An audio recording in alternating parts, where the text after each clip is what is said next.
Welcome to this episode of Beauty Business Matters. I'm Susan Routledge, your host, and I am here with a very special guest today. I'm here with Vicky Hendry, who is the chair of the British Institute and Association of Electrolysis, or the BIAE.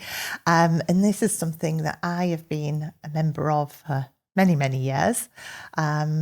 And also Vicky has got really, really vast experience within our industry and also has a clinic called Face Up. So, yeah, I've got so many things I want to ask you, Vicky. So where do we start? Yeah, welcome first of all. Thank you so much for being a guest, because I know how busy you are with all of the various roles that you've got. So I'm not quite sure where we start, but I think the fact that electrolysis is now 150 years old. Yes. And when you think about probably the oldest electrical technology treatment in the beauty industry. And I know we've spoken about this many times about how now it's not part of the standard curriculum. Yeah. So, you know, as I say, like we seem to have had like a few episodes around electrolysis, and obviously it's great to have you here. Because for me, electrolysis is something that is life-changing to a client, patient, and also is, for a practitioner, is something that is so worthwhile and satisfying to do. So out of my career, it's probably the thing that I've loved the most, and doing advanced cosmetic procedures as well. And I know that's how you've gone as well. Yeah. So as I say, I'm not quite sure where to start. So why don't we start with where your career first started? Well, that would be because it's what I love is when we were talking earlier on, the fact that, you know, you've dipped in and out as well. Yes. And I think this is something that is fabulous in our industry, that you can pick up it as a career and then change it and all sorts of things, which I think there's not many careers where you have that ability. So I am going to pass to you. So tell me a little bit about how it all began then, Vicky. I think it's the sort of industry that very often people stumble into or discover. But back in the day, in the 1980s, when I first went to college, there weren't many colleges. I think there was only about 4 in the country where you could do full-time beauty therapy. Yeah. So I did hair and beauty. It was a 3-year course, and we'd got girls there from Belfast, from Cumbria, from all over the place. And this was in North Warwickshire. Right. Because there were literally 3 or 4 colleges, and that was it. I know I did. I trained at North Tyneside, and that was, you know, at that point when I left school to go into the industry, to start with, I thought I was going to have to go to London or somewhere else to train. And luckily, it started as a local college. But there weren't really any private colleges or private education organisations as we now know and love. Yeah. But your career options were quite sort of channeled. So you could either go and work for Steiner on the cruises, which wasn't an option because I just get really sick on boats. That wouldn't have been good, That Vicky. wouldn't have been a great delivery of treatment, would it? Just please wait a minute. You know, you puce and you're trying to look health and vitality and wellness. No, that wouldn't be an option. Or you could go and work for the BBC in their hair, beauty, prosthetics, makeup department. Yeah. And that would have been Pebble Mill for me. Or you could go to a health farm, because they were health farms back in the day. Yeah. They were not spas. Yeah. Completely different experience to what we now know. Yeah. And being a little bit of I don't know, I was young then and it was all about me. I thought, I'm never going to earn any money doing this. There's no prospects. Nothing appealed to me. That's what my dad used to always like say, and I was always like, yes, it will. I wanted huge my industry. independence. I wanted my financial independence. I wanted to be able to get myself a house. This was back in the day when you could buy a house for £15,000. So, and you didn't have city centre salons or anything like that as you do now. Yeah. Dedicated beauty salons. Yeah. Occasionally you'd have like a little nail bar in the back of the hair salon, if the hair proprietor lets someone do nails or something like that. So I got myself a job working for a local authority as a clerk. Right, and it was temporary, part-time. Yeah. It was put up to full-time very quickly and then roll the clock forward. And it was back in the day when public sector had a lot more flexibility with their finances and were able to provide funding for study. And a few job roles later, a few employers later in the public sector, NHS and local government, I found myself, I'd qualified in chartered management accountancy. Then very quickly left and went into industry. Right. After how long was this? This was about 8 years. Wow. 8.5 years. Yeah. But this is what I love about the industry, because you can dip in back. Yeah. Yeah.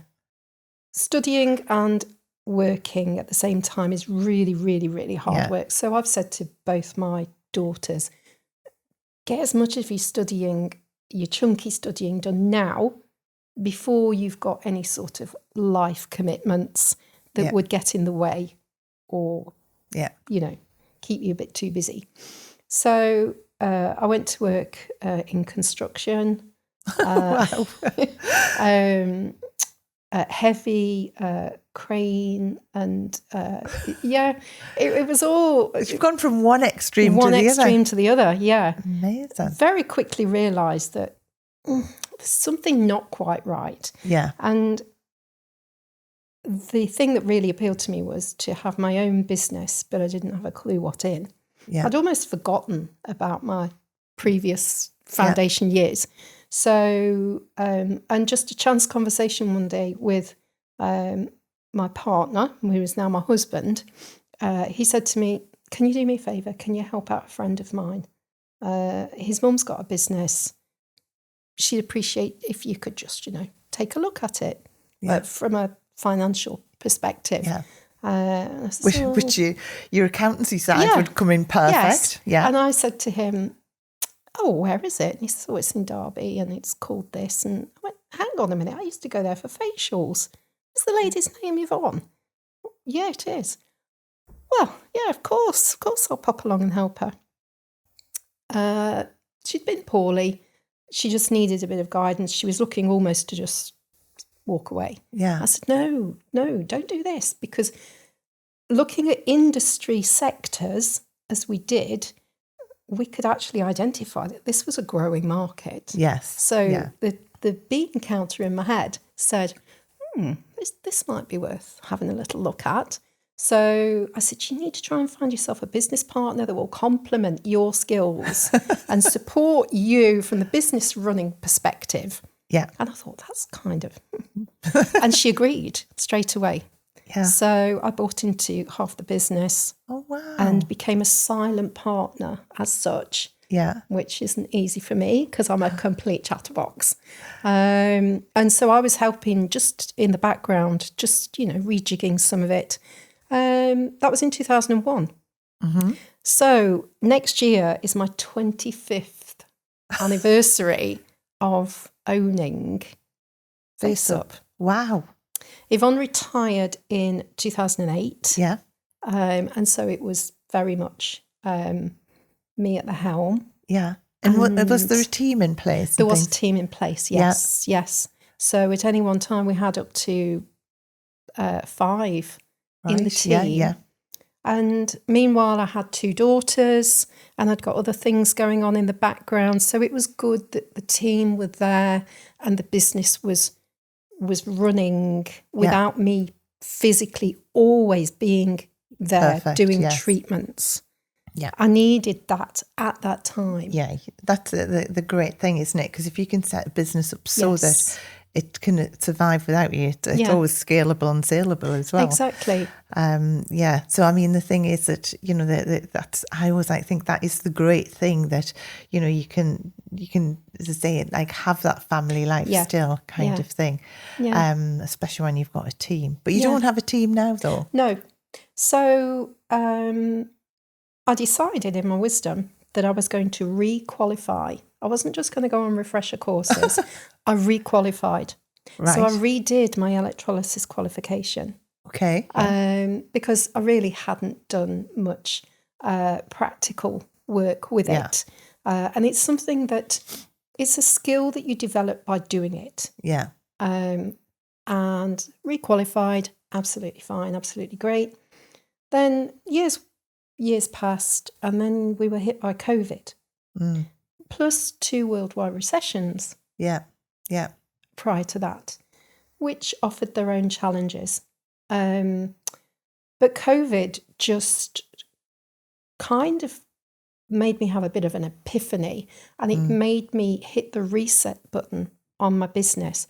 And it gave me time to just step out of the business and just review every aspect, every nut and bolt.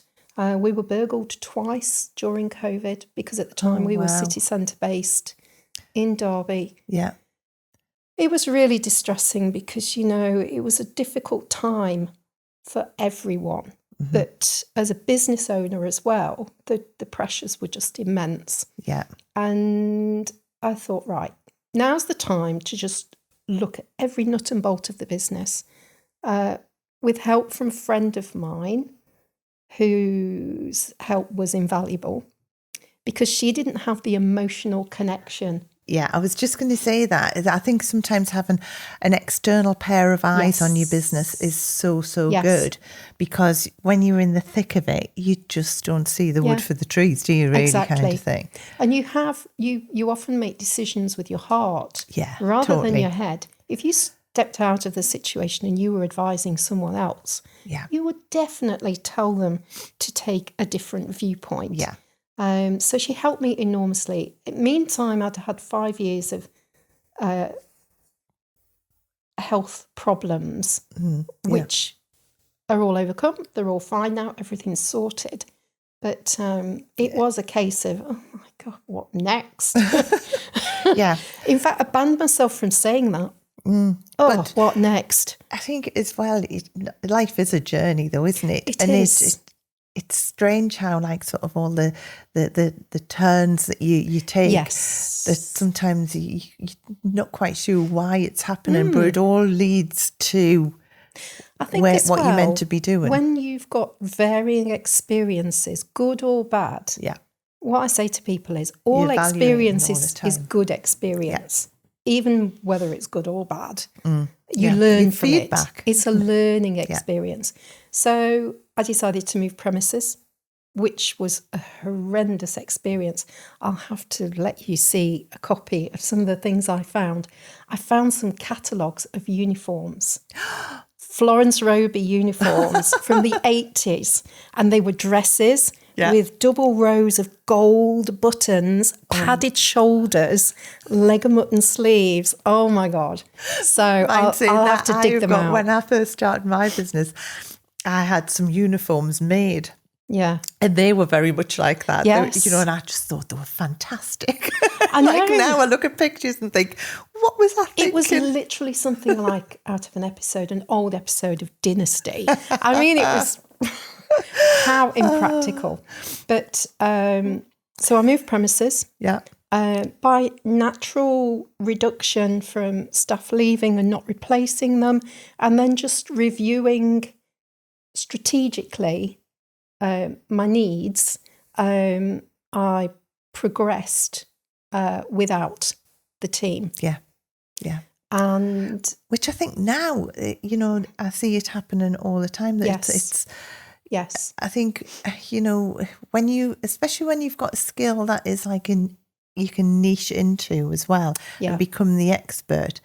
In some ways, having a team around that waters it down a little bit, kind of thing, because it's taken you, unless they're all experts in that field. Yes. It's watering the message down a little bit to clients, I think it's so important isn't it? as well to niche yourself and recognise we spend a lot of hours at work. So you should be doing what you enjoy. Yeah, I always think business has got to be fun.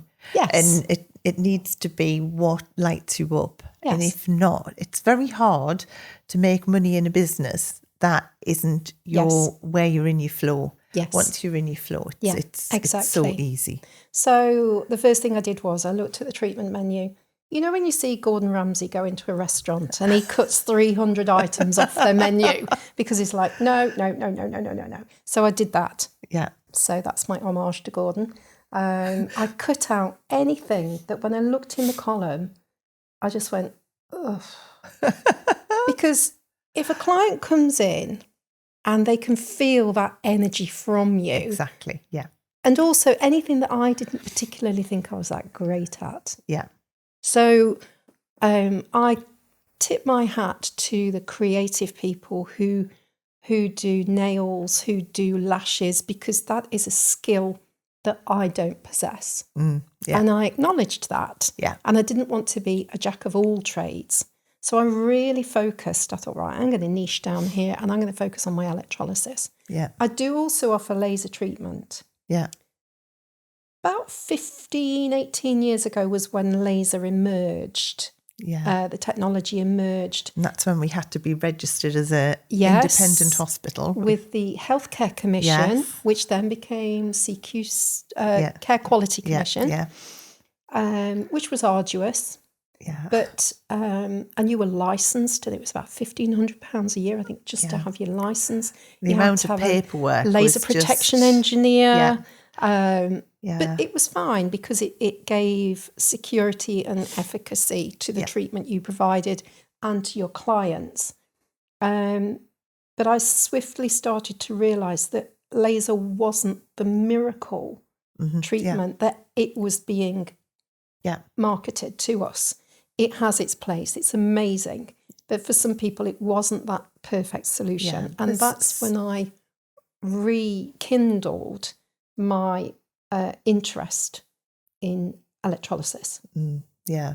I mean, the thing is that laser is fabulous. I mean, we do a lot of laser, but it's still never going to get rid of every hair type and things. No. And so you're always going to be falling back onto always electrolysis. And and the thing is that it's so satisfying as well, electrolysis. It's so like satisfying. But I do think that, I mean, obviously I've been employing people for 37 years now in our industry, and it's one of those things that I think when you are training, I mean, obviously now, as I say, we've just said it's not part of the curriculum as standard now, but when you were training as well, it very much depended on if you had someone teaching who was like enthusiastic and loved it. Passionate. You've got that passion.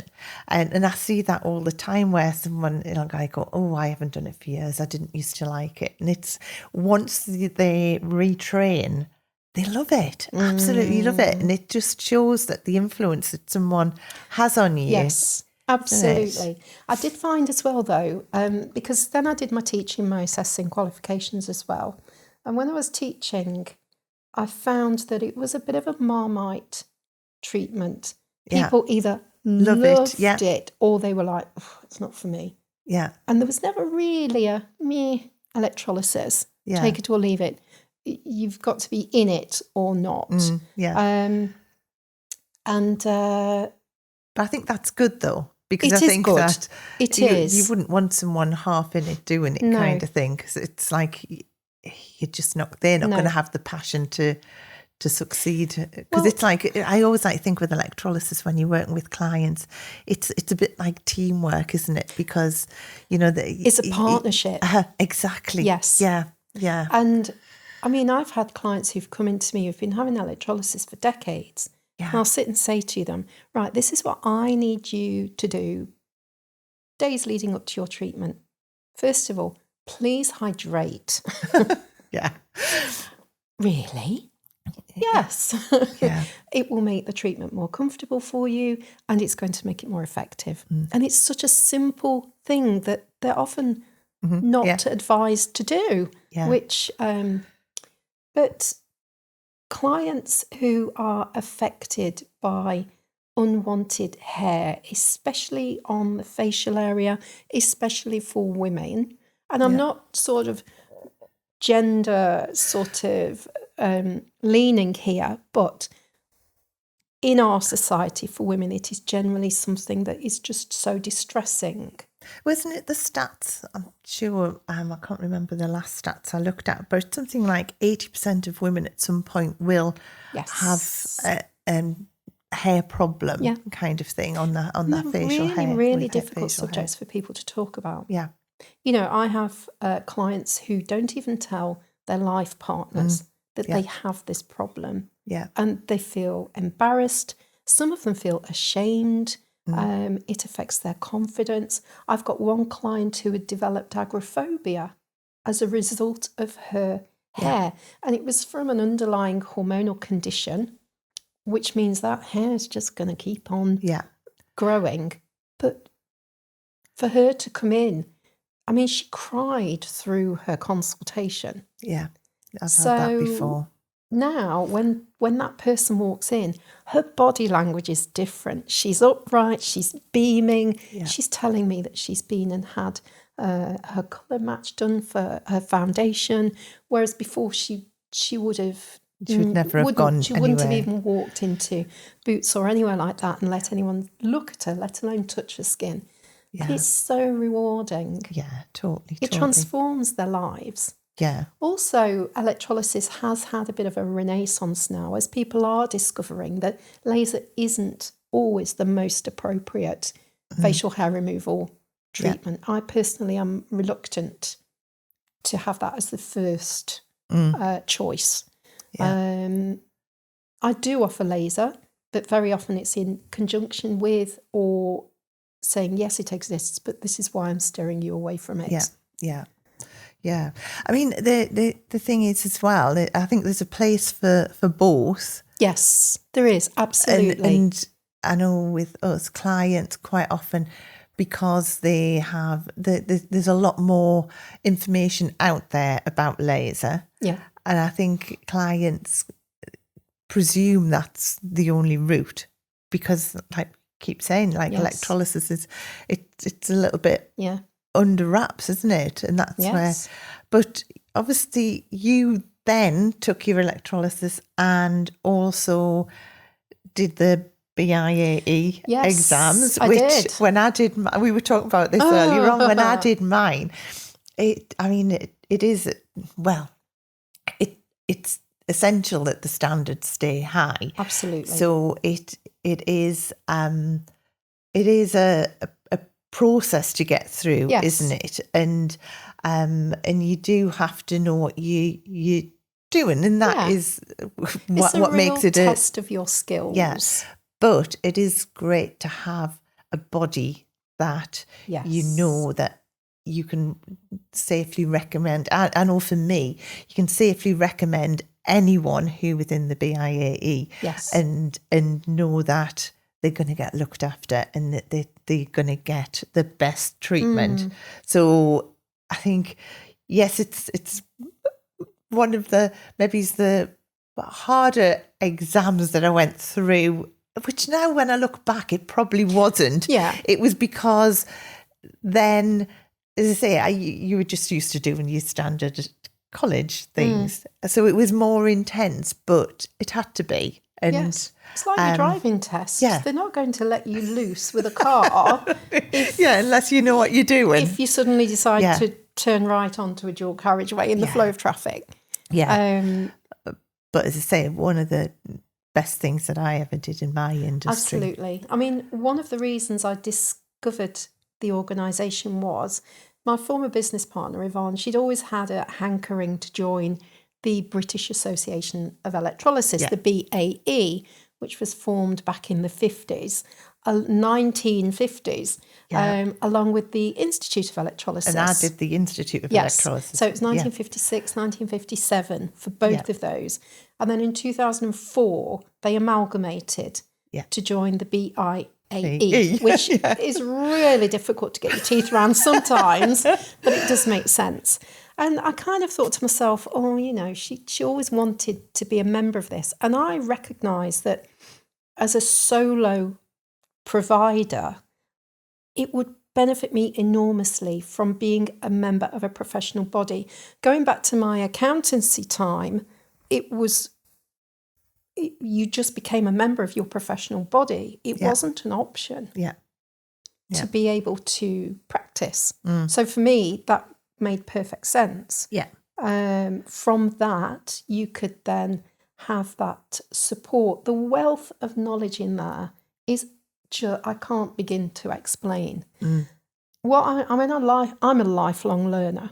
I love learning. And one of the things I love is we learn something every day. Every day is a school day.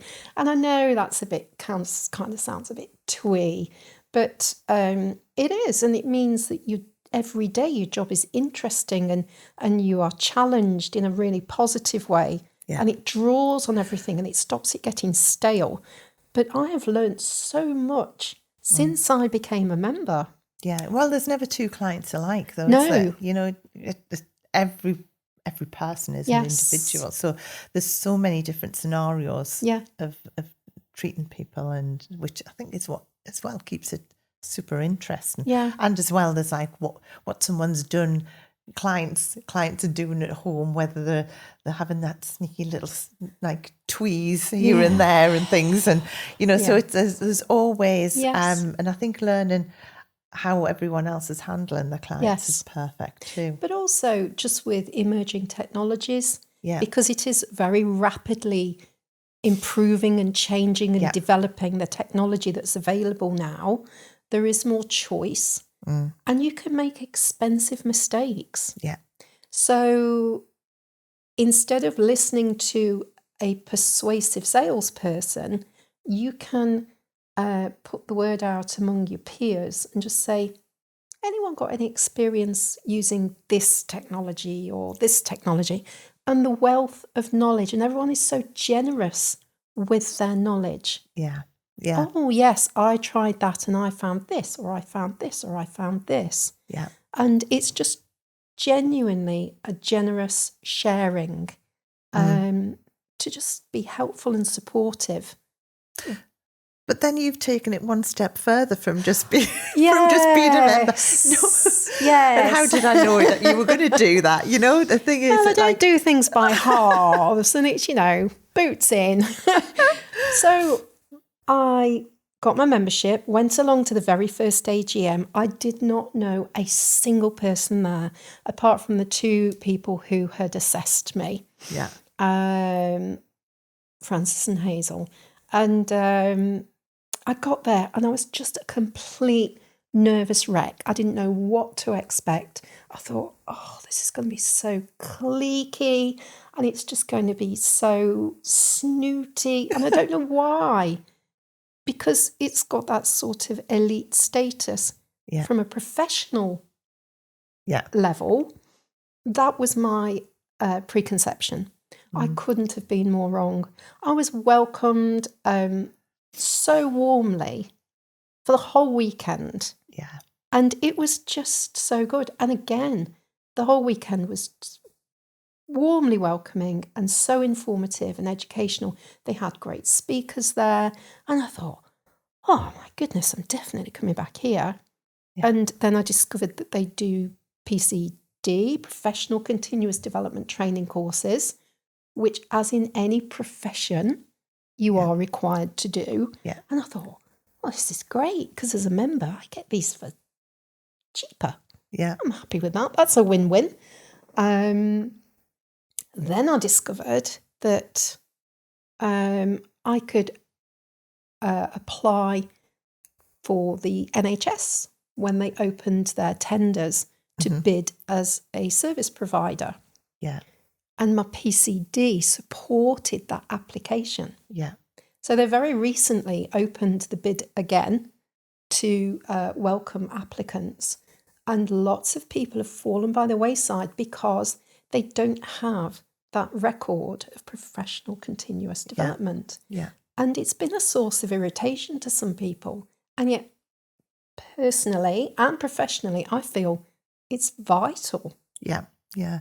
But with the NHS work as well, it's so great for clients as well, isn't it? Because it can be a costly, because it's not just ever going to be one or two treatments. They are going to need that continual program going on. So, and especially when someone's going through something like a transgender change, or you know, it's can be so expensive without the NHS support. So to have, and great that, you know, the NHS are looking at for members to pass that work on to, because it has to be in the safest of hands. So yeah, I absolutely love that it can support. The application as well is very, very similar to the application that we did back in the day for the Care Quality Commission and Healthcare Commission, with having to have all your policies in place.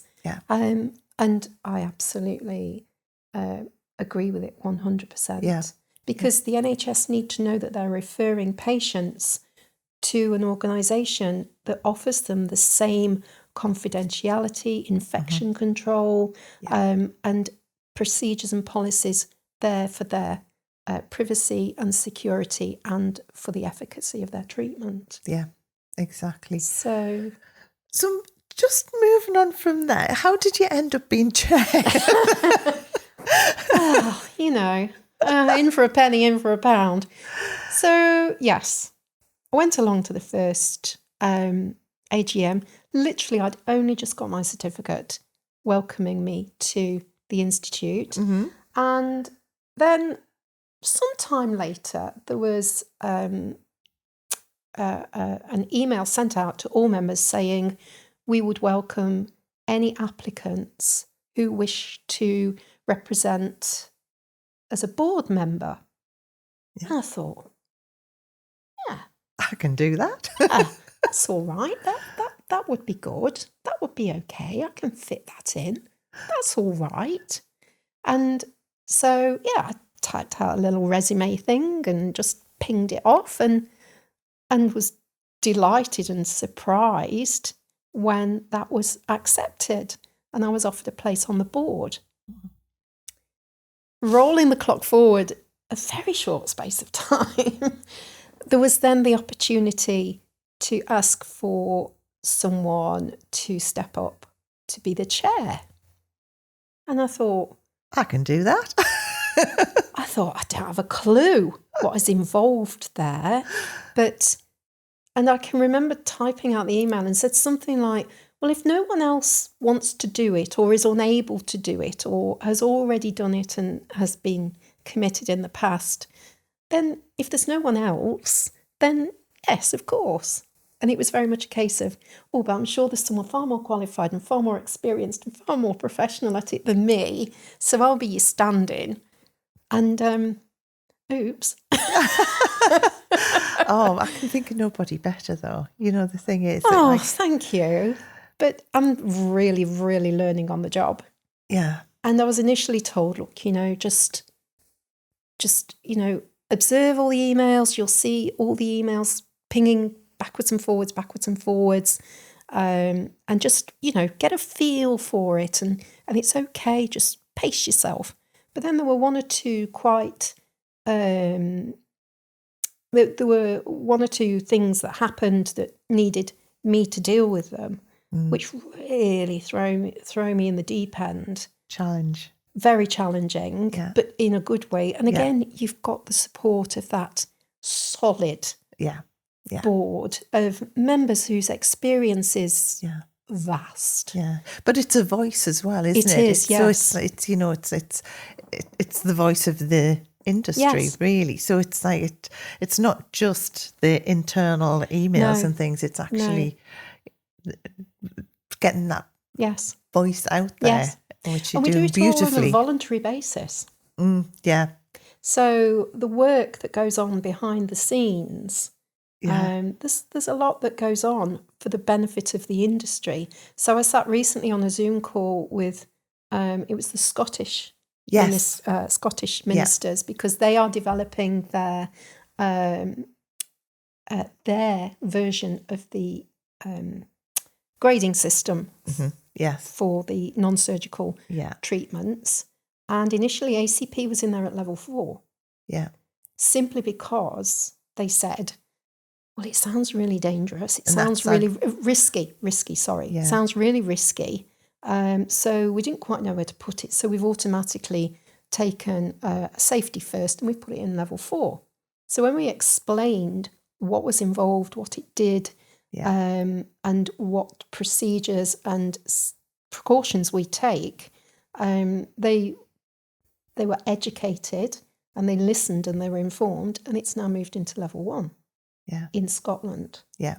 Yeah. So that's advanced cosmetic procedures. Advanced cosmetic procedures, yes. So, but that's still all going through.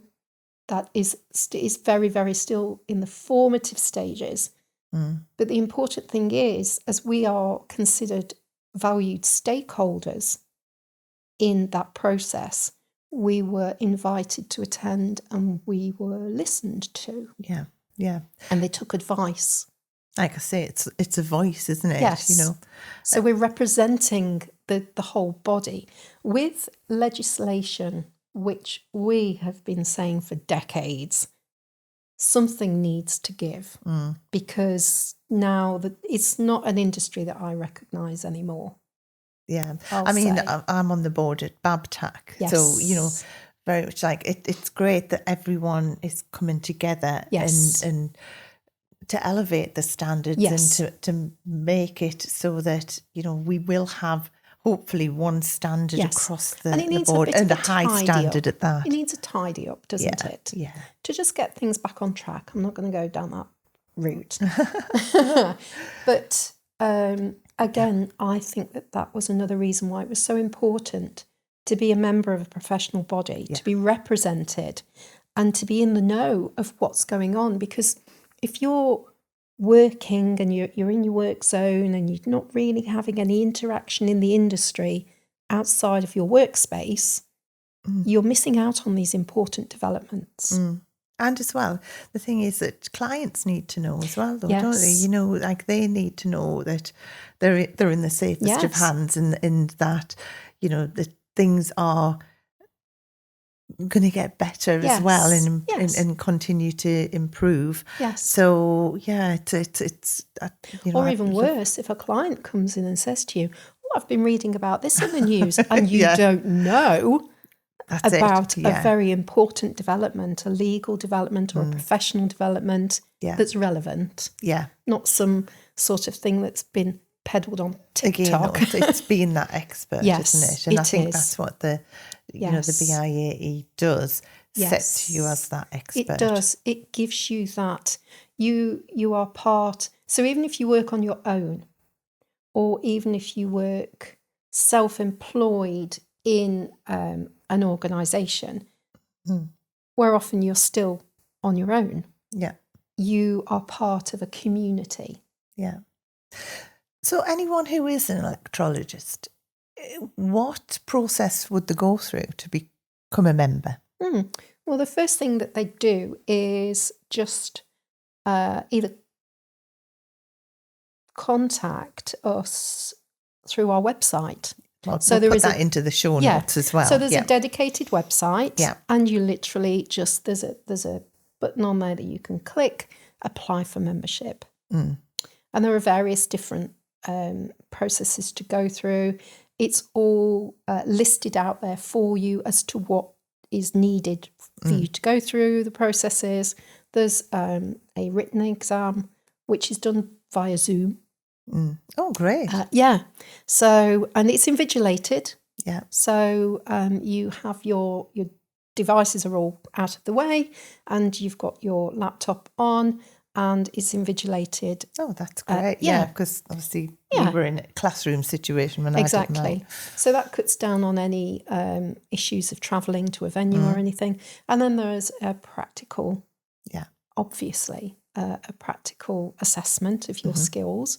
And if on the day, they do take into account that you're going to be nervous. Yeah. And we are such creatures of habit, aren't we? Because you have to take everything with you and set it up. And when we're in an environment that isn't ours, we're like, you're awkward and my tweezers aren't in the right place. Yeah. Oh, my sterilising solution should be that side and not that side. Oh, and where's my sharps bin? Oh, it's not there. And we get so hung up on our routine that sometimes that can throw you into a little bit of a flat spin. They take into account that you're nervous. They take into account that you're not in your normal environment. So you're given a little bit of a warm-up time to just have a practice and just get into the flow, get things just right, because we're fusspots, aren't we? And to just get yourself settled. And then they'll literally just come along and assess you, ask you a few oral questions to just support, so why have you chosen that size probe? Or why have you chosen that type of current? But the thing is, it's questions that a client could be asking you as well, isn't it? Because clients like to know. So it's like, it's not that you know anything out of the ordinary anyway. So in the event that you don't find out on the day. Yeah. So if I can remember, it was just nail biting. Well, because the thing is, although it's not a long period of time before you find out, it seems like a long period of time. Yeah, it is. But if on the day you're not successful, you get feedback. Yeah, and which is invaluable. It's invaluable because it's a learning feedback. And sometimes you'd probably know anyway. Yeah. So as with any assessment, and you'd think to yourself, okay. So all that happens in that situation is you rebook and just reflect on the feedback, reflect on what. And I think in a way that's really good for another reason as well, because if you're a practitioner doing this day in, day out, and there's perhaps a way that you should be doing something or could be doing something slightly different that would elevate the standard of your treatment and make life easier for you, then it's a win-win for everyone. Yeah, perfect. Totally. Yeah. And then hopefully, fingers crossed, you get through. The other reason as well I decided to specialise in electrolysis is because I consider that my energy levels, now that I'm slightly older than when I first came into the industry, are different. I can't be doing those physically demanding treatments that I used to. Yeah, like massage. When I did my stint back in the day, it's physically demanding. Whereas electrolysis, from a future-proofing point of view, as long as you have got your vision and your positioning, hand-eye coordination, there are members who are still practicing, and they are in sort of a retirement age for another profession. And there is a demand still for the services. Yeah. But as I say, from my team, who didn't particularly enjoy it or didn't get the opportunity to do it at college, once they get into it, absolutely love it. Yes. And I could do it all day long. I absolutely loved it. I'm going to ask you a couple of golden nuggets now, if that's all right. Okay. What would be as I say, we've covered so much. What would be your golden nuggets of either some advice you would give someone or something that you've learned along the way? What would you say is like the things that two things you would want to pass on? Two things. First of all, I would say always pay attention to your gut. Always pay attention to your gut. It's never wrong. No, it really isn't. Yeah. And no matter how much information or misinformation you can receive and how glossy and shiny it is and sparkly, sometimes if something doesn't just quite feel right, just take a step back, take a pause. And if it's meant to be, then you'll make the decision for the right reason. Not because someone said, oh, well, this offer's only on for another 12 hours and you've got to get in now. No, make the decision when it's right for you. I have made some very expensive mistakes over the years because I didn't go with my gut. Yep. I think the other thing as well would be, no matter how long you've been in business, it's really important that you do still review and reinvent should you need to. To do that in line with how the legislation is or how you are from a personal perspective. So, if perhaps your health's failing or if you're wanting to reduce your hours or if you're overwhelmed with clients, it's okay to put a message on your website to say, I am no longer taking new clients. Please message me and I will add you to my waiting list. Yeah. I always like to say your business, your rules. Yes. And that's what's great. Because it has to be that it's right for you at the right time of your life. And I'll make it a hat trick. Go on then. I'll give you a freebie. Don't be a busy fool. Mm-hmm. Yeah. And price yourself and your skills appropriately.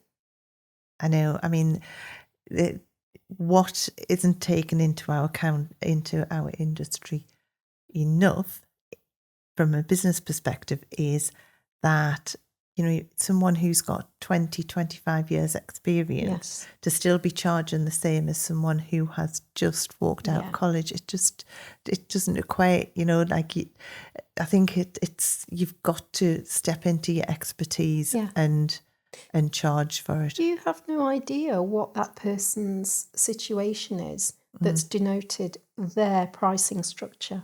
So don't compare yourself because you might not be comparing apples with apples. Yeah. And as well, it has to be that you can just work the hours that you want and still be able to make a great living. Yes.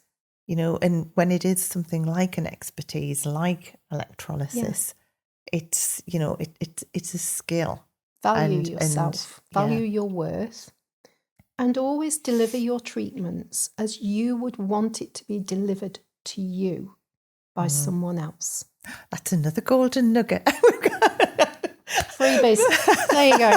You're welcome. Vicky, we could go on for hours. I know. But what we'll do is we will pop all of your details into the show notes and also for the BIAE as well. Because as well,